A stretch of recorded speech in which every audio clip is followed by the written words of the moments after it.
नमस्कार, जय गुरु जी। सारे गुरु भक्तों को नमस्कार है हमारा। जय गुरु जी के साथ मैं अपना संबोधन स्टार्ट करता हूँ। एक छोटी सी कहानी। एक एक बंदा था, उसकी वो दो भाई थे, सुरेश और मोहन, माने सुरेश और रमेश। सुरेश बड़ा था और रमेश छोटा था। सुरेश की शादी हुई और रमेश की भी शादी हुई। सुरेश के दो बच्चे थे और रमेश को तीन लड़की थी। धीरे धीरे धीरे धीरे सुरेश के सुरेश की जो बीवी थी वो बात बात पे रमेश को, अपने अपने देवर को बात बात पे गिल्टी फील करवाते थे कि तुम्हें तीन लड़की है, कैसे करोगे रमेश अपने बच्चियों की शादी, कैसे पढ़ाओगे, कैसे लिखाओगे, कैसे खिलाओगे।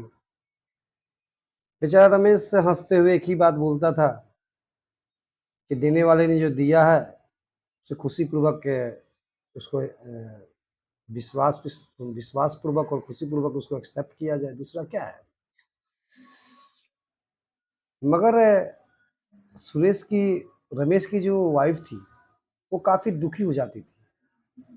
अपने देवरानी की बात सुनकर, जेठानी की बात सुनकर काफ़ी दुखी हो जाती थी। उसका मनोबल काफ़ी ज़्यादा टूट जाता था।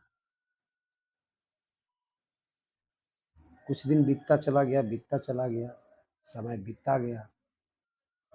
समय बीतते बीतते लड़कियां उनकी बड़ी होती चली गई।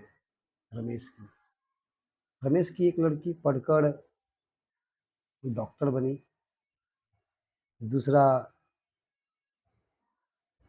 दूसरा सीए बनी, सीए कर ली, और तीसरा एक सॉफ्टवेयर इंजीनियर बनी। काफ़ी समय बीतने के बाद, और जेठानी का भी लड़का दोनों पढ़ ही रहा था, उस लायक नहीं बन सका था जिस कारण से वो कुछ बोल पाती। रमेश की बीवी और वो खुद अपने काफ़ी खुश थे। बच्चे उनको काफ़ी अच्छा रिस्पेक्ट करते थे। धीरे धीरे कहानी बढ़ती चली गई। जब ये तीनों लड़कियां जब काफ़ी ज़्यादा पढ़ लिख कर अब जॉब करने लगी, रमेश के दुख की घड़ी छटने लगी थी। धीरे धीरे खुशी का माहौल होने लगा था। तो उसके पहले सुरेश की वाइफ उसको हमेशा बोलती थी अपने देवरानी से, एक चीज बताओ, तुम कितने दिन किराए के घर पे रहोगी। तो बोलती थी कि क्या बोली, बेचारी कुछ बोल पाती नहीं थी। वो चुपचाप अपना मुंह लटकाकर चली जाती थी। जब उसका पति आता था रमेश, तो उससे पूछने बोलती थी कि ऐसे बोल रही थी। बोले कोई बात नहीं, सब अपने अपने सौभाग्य अपने अपने भाग से खाते हैं और अपने अपने भाग से करते हैं।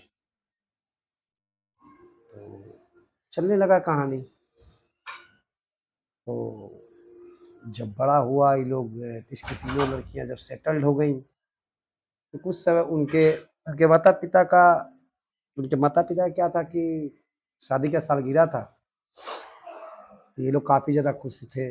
सारे परिवार, सारे संबंधियों को उन्होंने निमंत्रण दिया। निमंत्रण देने के बाद ये सारे लोग आए।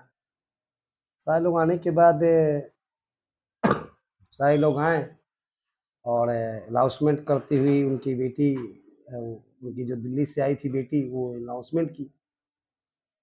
अनाउंसमेंट होने से पहले एक कहानी और थी कि उसकी उसकी मम्मी का, जो दिल्ली में जो लड़की इंजीनियर थी, उसकी मम्मी का बाल काफ़ी ज़्यादा सफ़ेद हो चुका था। अपनी मम्मी को ब्यूटी पार्लर ले गई, पूरी बाल को कलर कराई, और उसके बाद बस उसको काफ़ी ज़्यादा मेकअप वेकअप कराया, एक अच्छी साड़ी पहनी, अपने फादर के लिए सूट वगैरह बनवा के, मतलब पार्टियों का जो होता है वो सारी चीज़ें करके अपने पापा मम्मी दोनों को अच्छे कपड़े गिफ्ट किया इन लोगों ने। पार्टी का अरेंजमेंट हुआ। पार्टी का अलॉजमेंट होने के बाद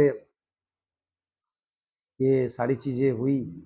उसके बाद उसने इंस्टॉलमेंट किया, सॉरी, उन्होंने फिर उसके बाद अनाउंसमेंट किया। अनाउंसमेंट करने के बाद उन्होंने बोला कि आज हम अपने पापा को और मम्मी को गिफ्ट करने जा रहे हैं। तो उसके पापा बोले बेटी इसकी क्या ज़रूरत थी? लड़की बोली नहीं पापा ज़रूरत तो है। तो गई, एक कपड़े में लपेटा हुआ, कपड़े में एकदम पूरा सा कपड़े से कवर्ड था वो गाड़ी को जब हटाया गया तो लाल कलर की गाड़ी थी, बहुत अच्छी लग्जरी लग्जरी गाड़ी, लग्जरी गाड़ी थी उसके पास। वो गाड़ी को देखकर तो बोली इसकी बेटी इसकी तो कोई जरूरत नहीं थी। तो बोले, कोई बात नहीं, ये स्कूटर आपकी इतनी पुरानी हो गई, अब इसमें सीट भी नहीं है कि हम तीन तीन बहन और आप और हम दोनों बैठ के हम तीन और आप दो बैठ के हम लोग मार्केट भी जा सके। अब इस पे हम लोग की सवारी चलेगी तो हम लोग घूम के आएंगे। उसके बाद जो सुरेश की जो बीवी थी अपने बच्चों की तरफ देखते हुए बोली हम हमारे बच्चों से अच्छे इनकी लड़की है, देखो अपने अपने माँ बाप की कितना सेवा किए, कितना अच्छा किए। तो कहा जाता है भाई, दुख और पैसा जितना खर्च करोगे उतना कम होगा। दुख और पैसा जितना खर्च करोगे कम होगा।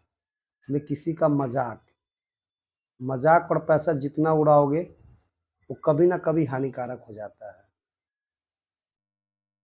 तो समय वक्त पे किसी का मजाक नहीं उड़ाइए।